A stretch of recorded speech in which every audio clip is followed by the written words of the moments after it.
Good evening and welcome once again to another edition of the Truth Hour. My name is Johnny Guzman. It's a pleasure to be here on this Monday, the 21st of May, 2012.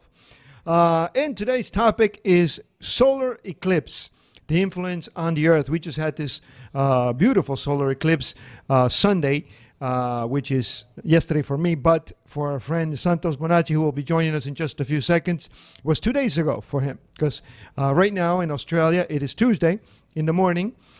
So they're kind of ahead of us. I always say to Santos, you're my future. I'm your past. Anyhow, tonight we're going to talk about this interesting phenomenon. I don't know if you can call that a phenomenon or not, but certainly something that it's rare.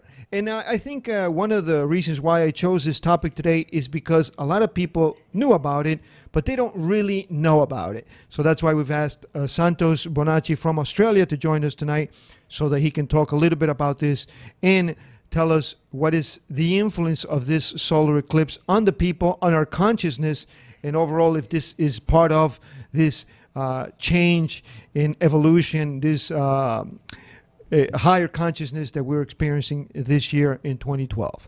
Let's bring in Santos. Santos, good evening and welcome to the Truth Hour. Hey, Johnny. How are you? I'm doing good. I'm doing great. Before we start, Santos, I want to congratulate you on your new video.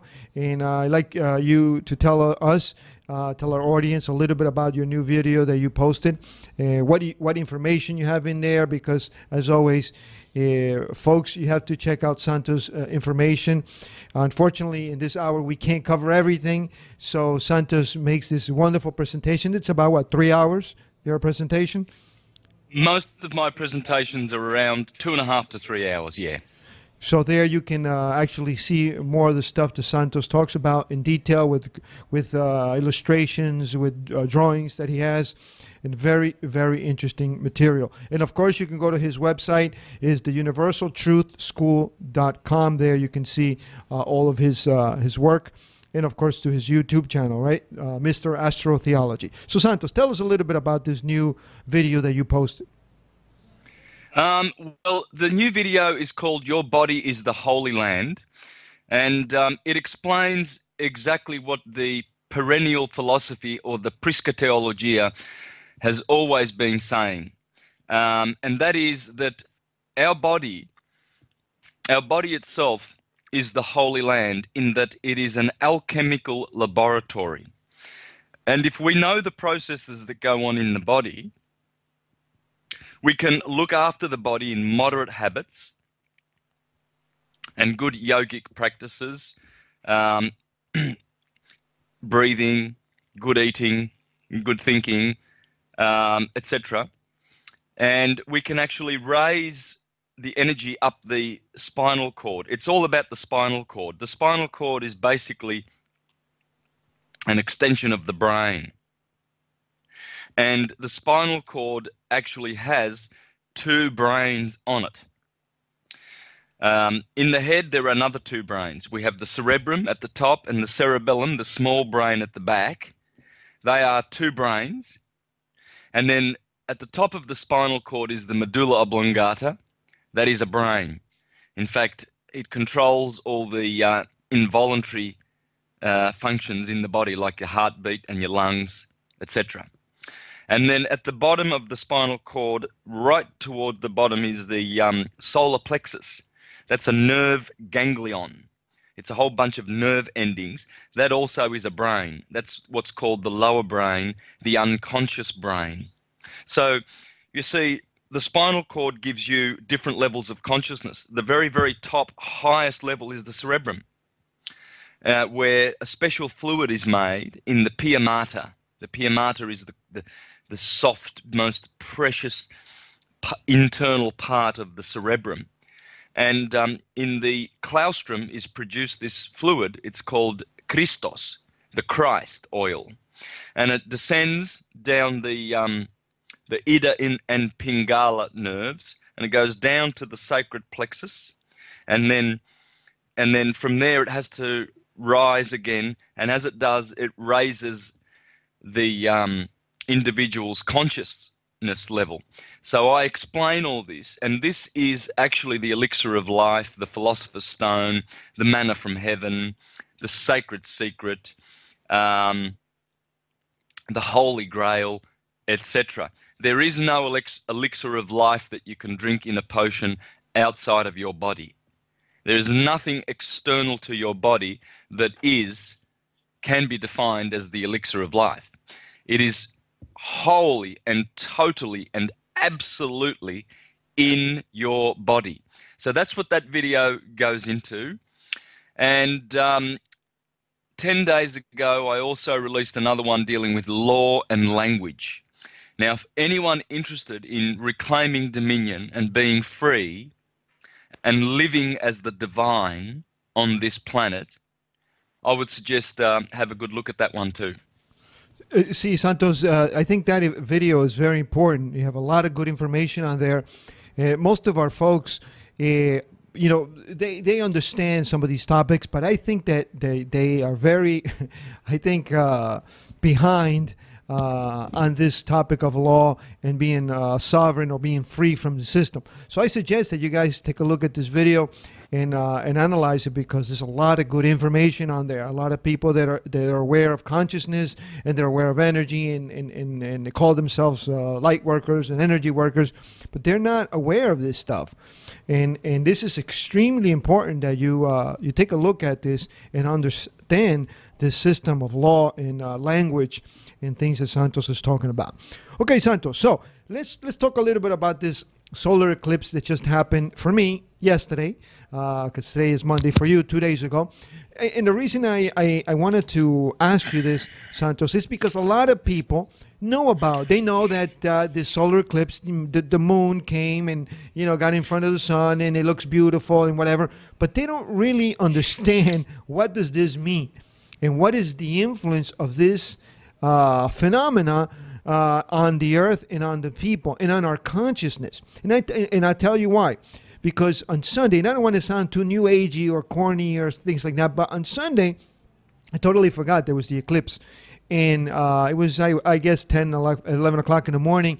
And all of a sudden, I just, I began to feel, sort of like smarter. I don't know. I don't even know how to explain it, but it was more like information was clear to me. It was as if I was understanding certain things that maybe were a little clogged up in my ideas, in my life. And I didn't even realize this till like later in the evening when I turned on my computer and I saw the solar eclipse. So I started wondering, does this have any influence on this? And so I want you to explain to us, Santos, how rare is this? When does this occur? Why does this occur? And what is the influence on the Earth? Santos. Annular eclipses, I believe, like this one, only occur about 50-odd years, 54 years, I read somewhere. But yeah, they are rare because annular means ring, like a ring that you wear, a marriage ring. That's annular. So what happens is the moon passes in front of the sun, but the moon is not big enough to cover the sun entirely. And why is that? Well, because the moon is in an elliptical orbit. So sometimes the moon is further away from the Earth and therefore smaller. And as it goes past the sun at the new moon,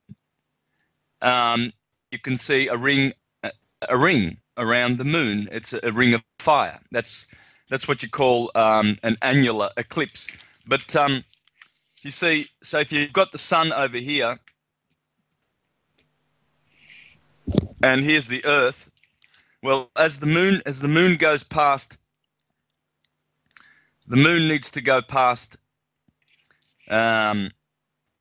between the three bodies. This is called it's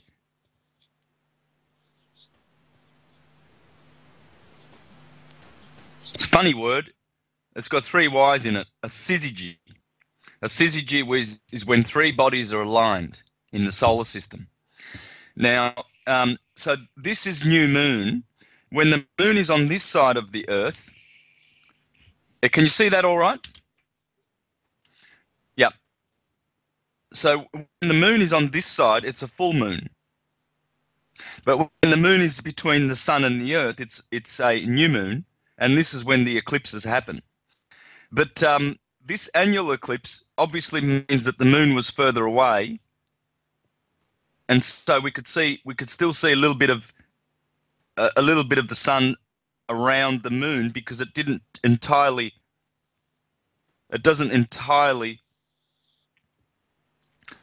block.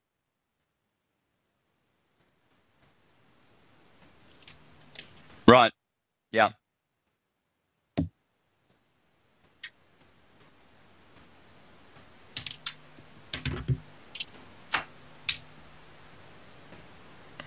How's that?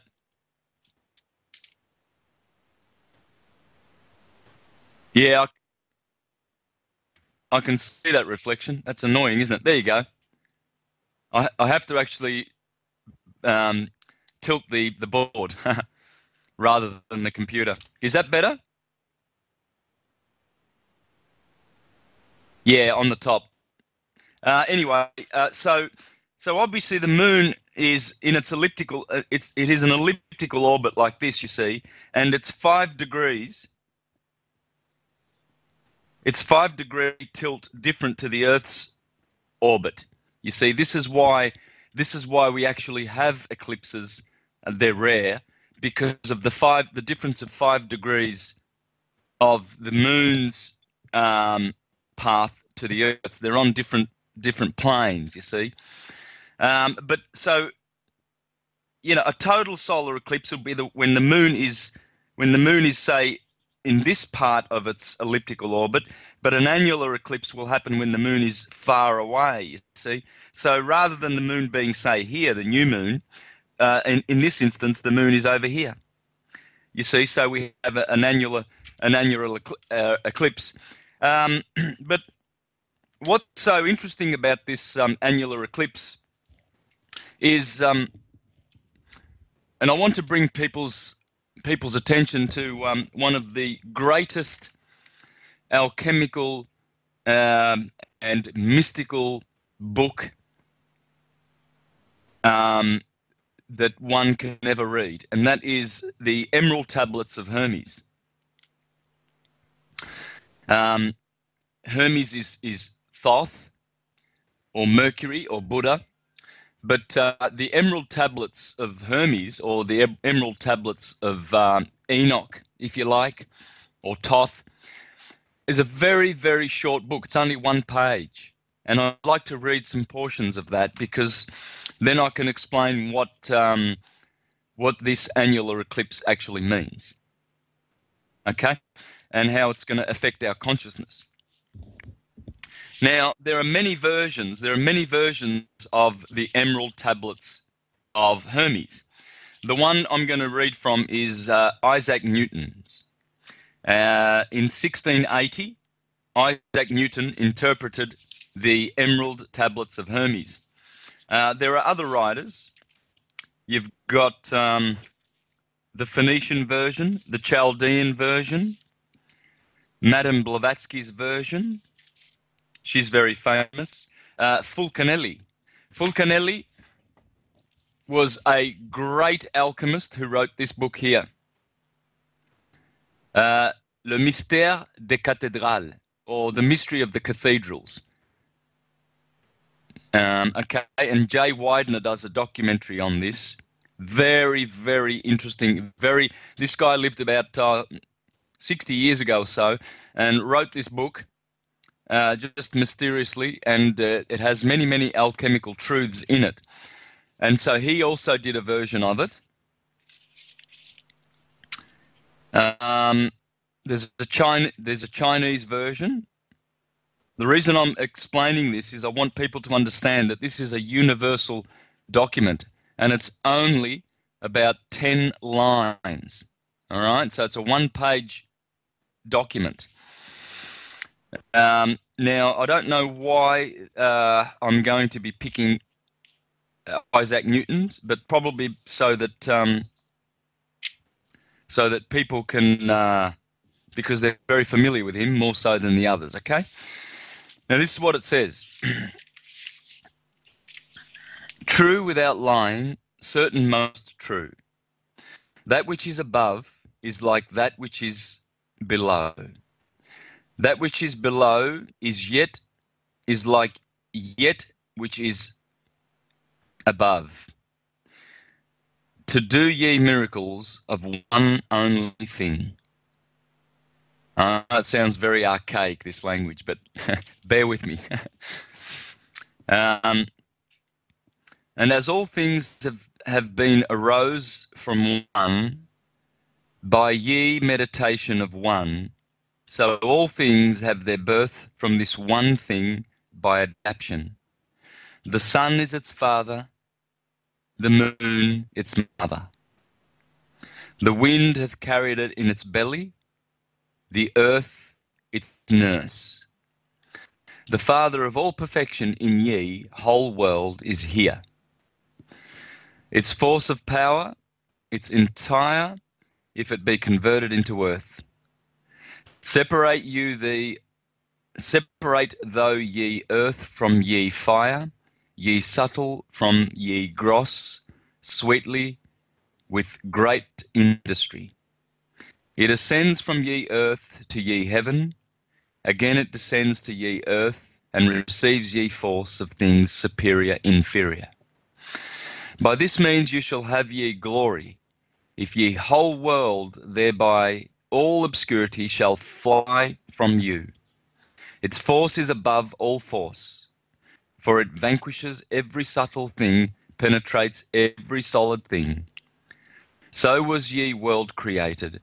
From this do all admirable adaptations whereof ye means in here in this. Hence I am called Hermes Trismegist, having the three parts of ye philosophy, of ye whole world, that which I have said of ye operation, of ye sun is accomplished, ended. I'm sorry for that language. There are better versions. I think I picked a really bad version, but unfortunately, but what it's talking about is this: that which is above is the same as that which is below. Now, simply what that means is your body is exactly a hologram. It's a holographic version of the zodiacal belt and all of the stars above in the dome above your head, that beautiful celestial sphere. You are an exact replica of this, as above, so below. And then it says the Father is its mother and the moon is its mother.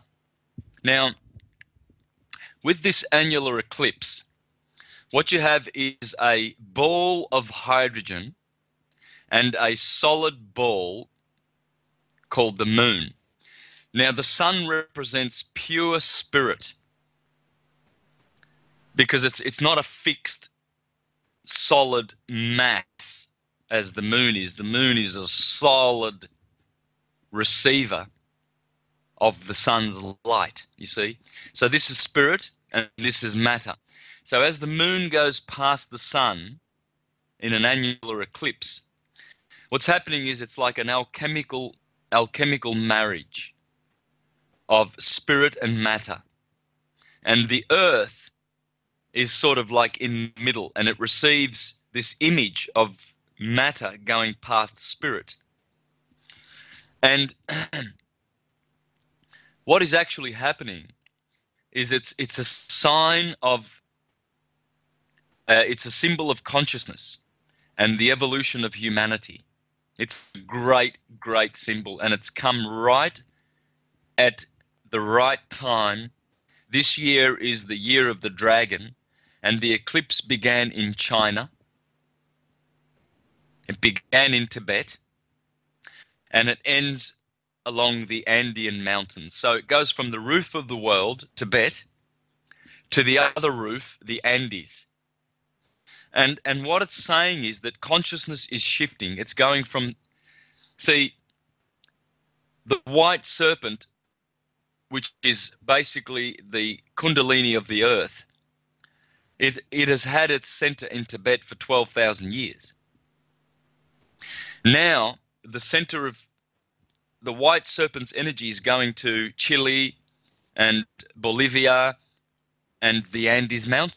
It's being transferred. So the consciousness The spiritual energy is leaving Asia for 12,000. It's going to the Andes, starting at Mount Shasta, and all the way down the. So that's the path. The path of this annular eclipse has been from Tibet and the Himalayas to the Andes. Simple as that. And it's very, very symbolic, because this dragon, the year of the dragon of the Chinese, basically that was the symbol of it. That's the dragon, the ring of fire, you see. And it is a portal to higher consciousness. It's an activator. It's basically just activated the higher consciousness for those who are ready. Look around and you'll see many, many people walking around like zombies, buying stuff, you know. Buy a new car, buy another property, buy stuff, own stuff. These people are missing out totally. And they laugh at spiritual types and mystical types who are taking advantage of this great divine leap of consciousness that has just visited our planet. And the sun and the moon, as it says in Hermes, the great Trismegistus, the sun is its father, the moon is its mother. What does that mean? Well, it's quite simple. If you watch that new DVD of mine that I posted called Your Body is the Holy Land, you will understand what it means. Every month, when the moon is in your sun sign, okay, so the moon takes 29.5 days to do an orbit, and it spends 2.5 days in every sign of the zodiac. Right now, the moon is in Taurus, the new moon. Tomorrow, it goes into Gemini, and it spends 2.5 days in Gemini. After that, 2.5 days in Cancer, then Leo, then Virgo. That's your sign. When the moon goes through your sign, it produces a psychophysical germ in your solar plexus. That's the sun and the moon. Your solar plexus is not just solar, it's also lunar. It's the sun and the moon. It's the sun and moon ganglion. Every month there is a psychophysical germ planted there. And if we look after that seed, that oil, it comes from the oil that comes from the cerebrum, the claustrum, and it is the Christ. So we have 12 opportunities every year to raise the Christ in the spinal cord, to go from the lower consciousness, unconsciousness, and go back to the optic thalamus, so that it can restore all the dormant brain cells. That's what the Emerald Tablets are talking about. It's talking about the alchemical laboratory, which is our body. It's unfortunate that I picked that version. If I've got time toward the end of this show, can I please read a better one? At the break, I'll find the best one, and I'll read something that sounds more, more to our language, Santos, modern language. I have a question. Why is it that, for example, I believe in Europe you could not see the solar eclipse? Why is it that you're able to see it in certain parts of the world and not in others? I mean, even if it's as it's rotating, why isn't it that certain parts you can't see it? Well, you see, because of this 5 degrees difference in the plane of the orbits of the Earth. So the Earth is always going around in a plane, right? And it's always staying on that plane. But the Moon's plane is a little bit like this. It's 5 degrees different. So it's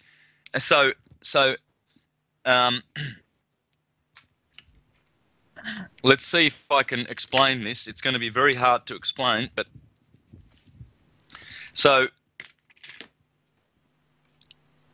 there's the sun and there's the Earth, and we have there's a plane that the Earth stays faithful to. and it's actually 7 degrees or 7.5 degrees different to the plane of the sun. The sun also has its plane, right? So we're on a different plane to the sun. But the moon is also, she's on a different plane again. You see? She's 5 degrees different to our plane, and we are 7 degrees different to the sun's plane. So as the moon goes in between the sun and the earth, it's very transitory. It's just like, it's like a car passing another car on the freeway in between your car and another car. All right, so it goes through between the two bodies, and then away it goes. So you can't always have that syzygy or that alignment because you've got 3 moving bodies on different planes. They're all on different planes. Okay, Santos. Okay, so we're going to take a quick break. When we come back, Santos, hopefully you can find that passage that you wanted to read, and now a little bit more on how this energy. I mean, from what you're telling us, that this alignment, the sun being the father, the moon being the mother, they're lining up, and we're getting that view, that energy, that message to us. Then fantastic. I mean, what else can you say? You're getting both of the top celestial energies, and we're receiving that for a very brief moment, a day or so. And how else could that influence our physical body apart from our consciousness? And what about those who are just not aware of this? Even though they're not doing anything, are they still receiving some kind of information? I want you to answer that when we come back from the break, Santos. Yep.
Okay, and we're back to the Truth Hour. My name is Johnny Guzman, and we're talking to Santos Bonacci from Australia, and we're talking about the solar eclipse that just happened a couple of days ago for Santos, but just one day for me and for most of us.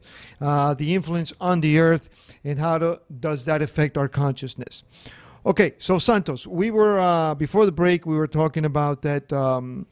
You were going to tell us, apart from what you said, what else does this wonderful energy that just happened for us one day ago, how else does that influence our physical body? And I asked you before the break, what about those folks who are just in La La Land? Are they still receiving some kind of this wonderful energy? Because it's just like, whenever there is a sort of like a cloudy day, for example, here in Ecuador, the sun is very strong. So it may be a little cloudy and you go outside without a hat and without sunglasses and in a t-shirt, and you come back burnt. So you can't see the sun because it's cloudy, but yet you're still receiving the effects. So does this affect the unconscious people, the people that are, just like you said before, in the mall buying things and buying cars or whatever? Are they still receiving some of this energy, Santos? Yeah, as a race, the race is always being evolved consciously. And but not everybody receives all the goodies at the same portion. And the scriptures tell you this. In the Gospels, it says some will reap 30-fold, some 60-fold, some 100-fold. Because some are simply not ready and distracted, and that's not bad. It's not necessarily bad, but what it means is they're not catching up to catching up to the potential evolution that they could be, which means that they won't have a high enough vibration to be able to withstand the destruction by fire that is coming. And the destruction by fire simply means consciousness. The Bible always talks about two kinds of destruction, water and fire, and all the scriptures do. Whatever scriptures you read in ancient mythologies, God destroys with water or fire. And water is like a psychic baptism. It's an emotional psychic stage of destruction, but fire is mystical. In fact, the word mystical means fire. It's always connected with fire. So when in the book of First Peter, it says that the heavens now in place and the earth now in place are awaiting the destruction by fire. What happens is that very, very few of the conscious portion of mankind, the ones who walk the narrow and cramped road to everlasting life, that's the spinal cord, the ones that walk on that road and reach the optic thalamus and reactivate the dormant brain cells, they get to vibrate at the right vibration and then inherit the more subtle forms of life that are coming. Whereas the ones that have been in their lower mind, in the solar plexus, the ones right down the bottom of the spinal cord, the animal unconscious lower mind, and these people, they're quite intelligent. They've got great jobs. They're working in banks. They're working in, computers. They play football, and they're very good sportsmen, and they're just absolutely look exactly the same as anyone conscious, except you can tell by their fruits, by their behavior, and by what they speak about, what subjects they're talking about and what they're concerned with. You can hear the empty-headed conversations when you sit next to them in cafes. Oh, I just bought a brand new SUV, and I've got a speedboat. Not that there's anything wrong with that, but their heads are filled with material things, and they think that they own material things, Yeah, molecules. Last time I checked, everything in the universe is made up of molecules, which are vibration. I don't know how you can own vibrations, but these people seem to think they've got a title to their house. They've got, they own their cars, they own this and that. Well, the wise masters said, do not store your treasures here on earth, where moth and rust can consume. But store your treasures in the heavens, where neither moth nor rust can consume, but things are eternal. So the ascended ones, they're not the ones that are going to fly off on the clouds with Jesus in the rapture. That's hocus pocus buffoonery that the churchgoers, and again, churchgoers are living a very, very dangerous life. They think they're going to church to be saved. The Jehovah's Witnesses and the Mormons and the Baptists, and they're going to their local church to be saved. In fact, they're going to get mind controlled and to keep them in the lower mind so that they will not be saved. There is no salvation for churchgoers. But the salvation simply means this, my friend. The fire that will consume this earth and the solar system is a fire of consciousness. And those that are ready will inherit a more subtle way of living, and those that are not will have to depart to another world, another place where they will have to relearn all their lessons in the mineral, plant, and animal kingdoms. They are not going to reincarnate as at this level, which is the middle kingdom, which is the human consciousness. No. They have to go back through the trauma. That's what hell is. You see, they are going to hell. But it's not, the place where Catholics tell you that the devil with his little horns is, with a pitchfork and he's jabbing it into you every 3 seconds and laughing at you and and you can never get out of that place. That's a buffoon story. But nonetheless, the story about heaven and hell is a true story. Mm-hmm. Heaven is here and hell is down here. For the ones that choose to live down here, they shall have to reincarnate until they learn their lessons and decide that they want to join the rest of conscious creatures in the universe and do the good work of ascending. Mm-hmm. Because each one of us has the onerous task of doing the ascension. Mm-hmm. And this is why the elites love to confuse the issue about ascension. On one hand, they give you the creepy churches that tell you that ascension is going to happen in the clouds with Jesus. And on the other hand, they give you the New Age movement, which is teaching you that ascension is all about some kind of hocus pocus, prosperity consciousness. If you attract wealth to your, by the law of attraction, you can have a Ferrari tomorrow if you exercise your New Age powers. This is also hocus pocus. It's all hocus pocus. It's still based on accumulating material things, right? And again, there's nothing wrong with having material things, but that is the focus of the law of attraction, the New Age. I mean, it's a very sad thing because there's a lot of good people, I think, that have left, the old tribe, but they joined a new tribe. And I mean, I've given up. I mean, I just don't even argue with them anymore because they talk so much about energy and love, and yet they don't show that in, as you said before, their fruits don't show that. I mean, we're not perfect, but I think, at least in my life, what reflects in my immediate group is harmonious. So I believe, at least I think that's how it should be. Not to just preach about love or preach about being in contact with the ascended masters, yet your whole life is just a farce, is a lie. You just left one tribe to join another tribe, Santos. Yeah.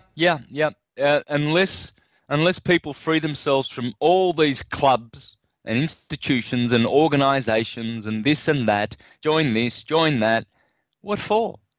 What for when, if you know who you are and you know that you are an expression of the divine, a child of God, a child of light, going back to light, why join yourself to anything? It's just absurd. This is just weak-minded people that want you to be, to be as weak as they are.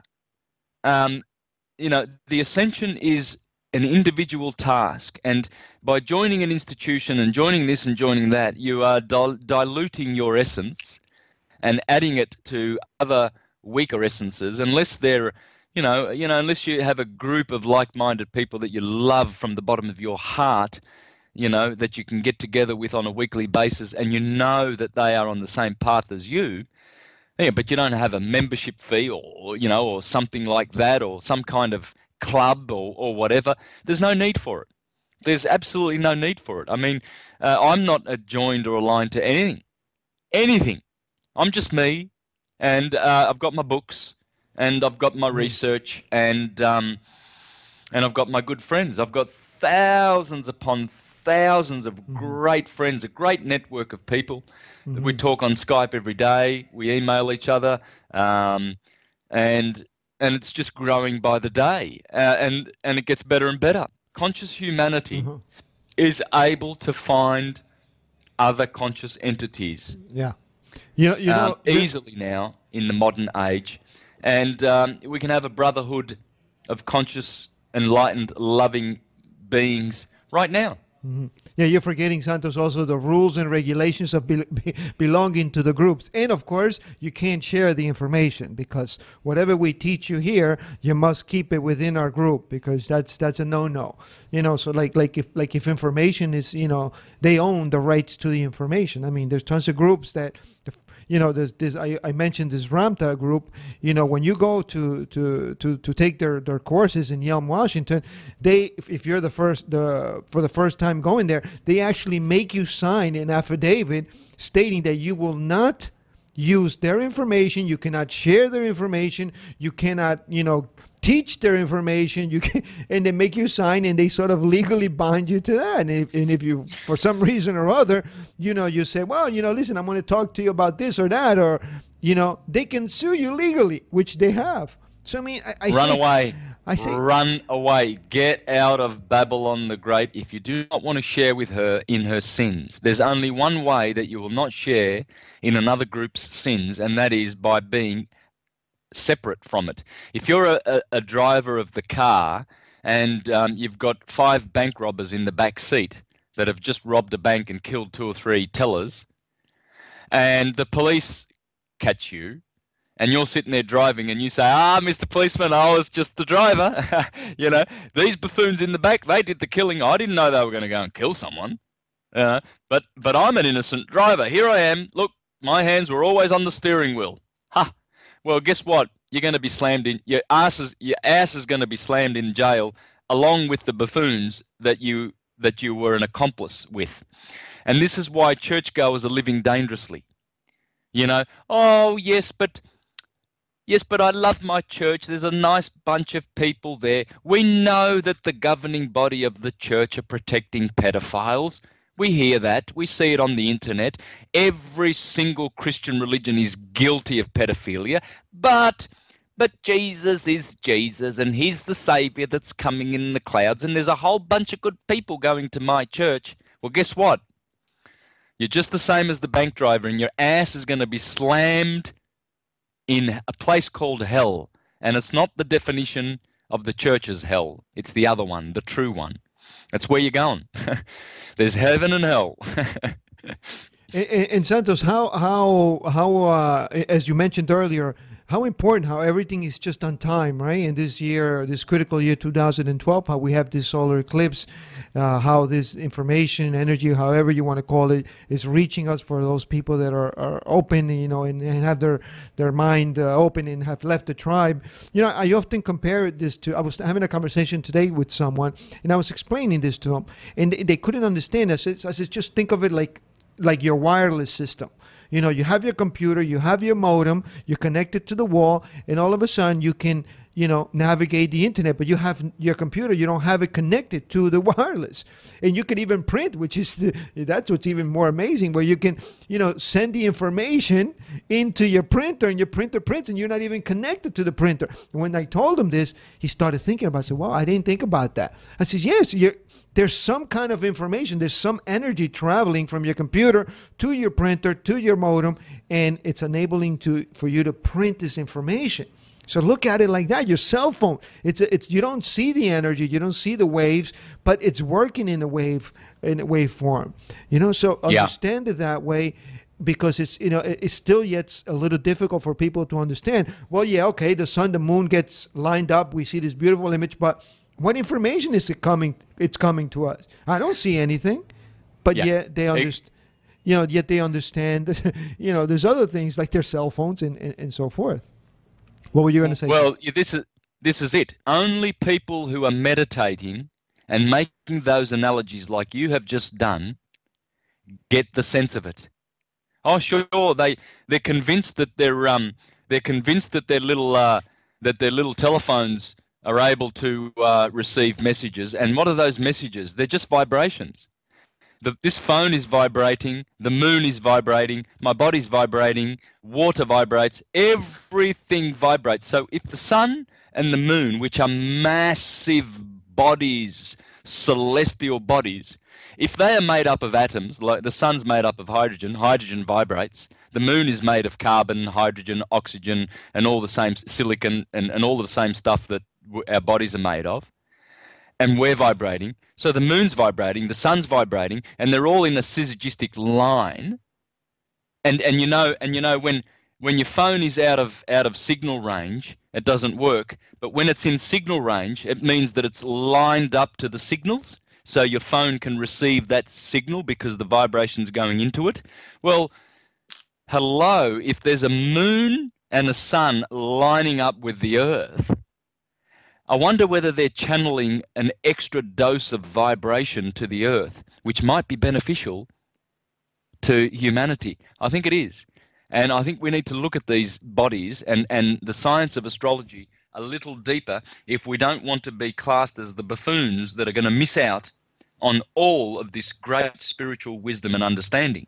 That's why the ancient books, the Mayans and the Celts and the Druids and the Egyptians, they wrote about these bodies, these precious bodies, the seven orbs in the sky. And as they go around and change their configurations and dynamics constantly, we are also subjugated to those influences. Now, some of them are bad and some of them are good.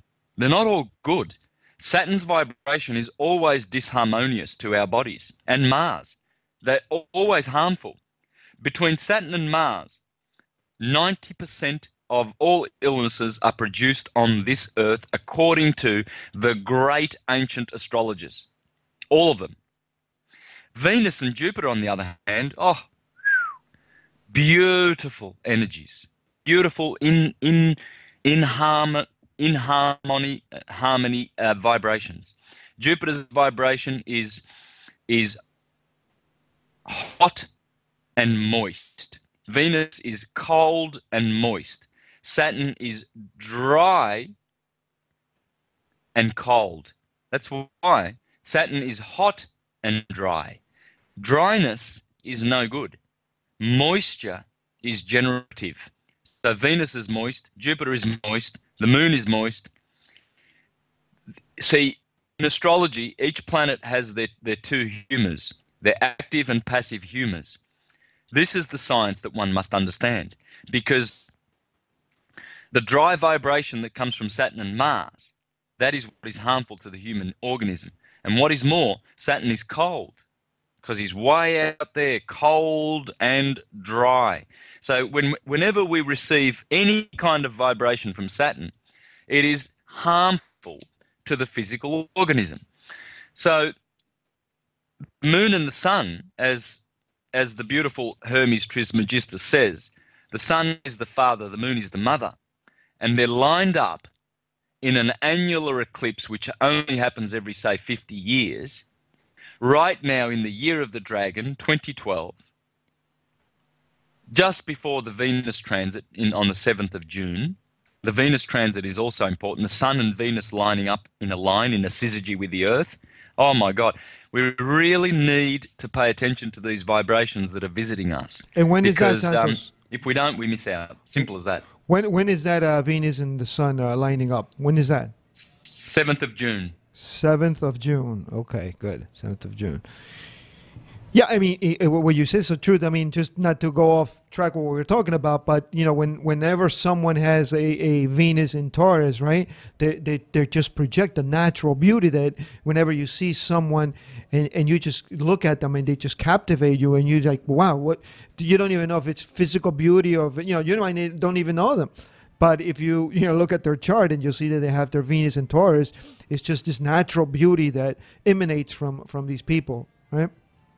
Yeah, and by the way, when you know the science of astrology, you know that Aries and Taurus are in the head, and Gemini are the twins. Just like Leonardo da Vinci's Last Supper, you will see the third guy from the left is holding up his hands like this, because the third sign is Gemini.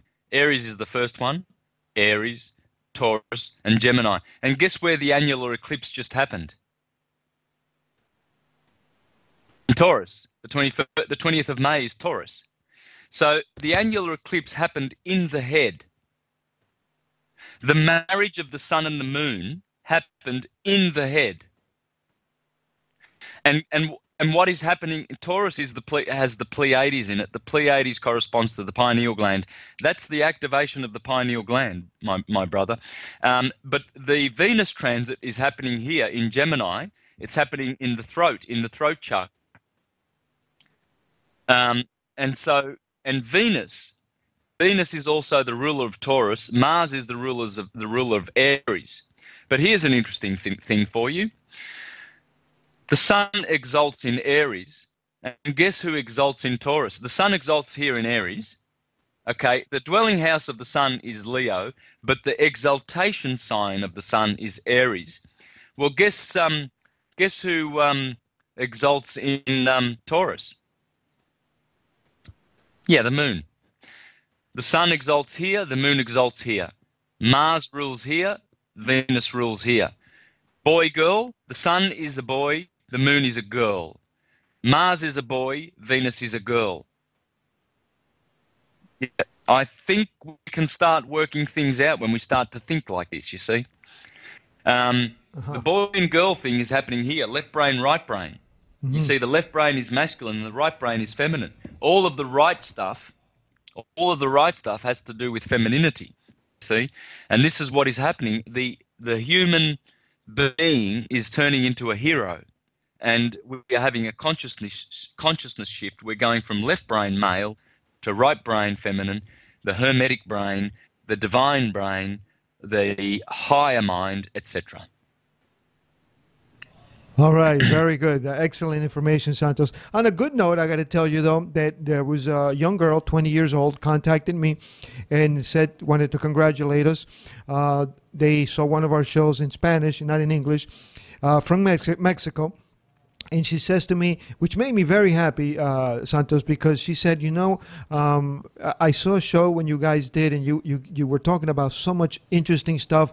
I live in a very small town called La Piedad in Mexico. It's in the state of Michoacan.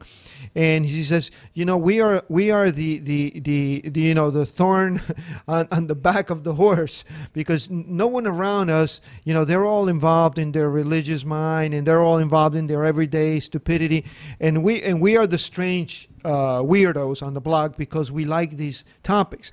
And my father, my mother, and I, she said, we sit and we watch your program and we really enjoy your information. So I wanted to share that with you, Santos, because that really made me happy to think that a whole family is sitting around a computer and listening to this information and enjoying it and saying and telling us that they appreciate all the information that they're receiving from us. So yeah, that's always good to hear. Well, my friend, thank you. Go ahead. I have declared on my videos that this holy science, the Prisca Theologia, the perennial philosophy, is returning, It's coming home. It always belonged to this planet. It always belongs in the universe. The corporate Christian Antichrist that has murdered and persecuted this true science will disappear very, very soon before our eyes, along with all the unconscious that unfortunately are not going to make it. And the science is coming back. The true science, the true philosophy is coming back to this planet where it belongs. I just hope, Santos, that more people would understand this, because it's very important. We're in critical times, and we're seeing it. You know, there was also this just recent earthquake in Italy, right? Just Sunday, the day of the eclipse. How ironic is that? You know. Yeah. It's very strange. Anyhow, Santos, thank you very much for being here with us once again, for sharing your wisdom with us. Also, we'd like to remind you folks to check out Santos' new video. You can go to his website, universaltruthschool.com. Go to his YouTube channel, Mr. Astrotheology, and there you can see his new video. And of course, if you have any information, if you want any information about his stuff, you could always write to him, and he's more than glad to share this information with you. Santos, thank you very much for being here with us. Thank you very much, Johnny. Okay. Okay, folks, that's going to do it for us. Thank you for being here with us on another hour of the Truth Hour. I'd like to remind you to send us your invitations to Facebook. You can find us in Facebook, QLP Multimedia, and of course you can see all of our programs, our recorded programs, in our YouTube channel, QL Television. You have yourself a good night. I'll see you tomorrow for our Spanish segment of the Truth Hour at 7 p.m. Ecuador time, 8 p.m. Eastern Standard Time in the United States and in Canada. I'll see you tomorrow. Ciao.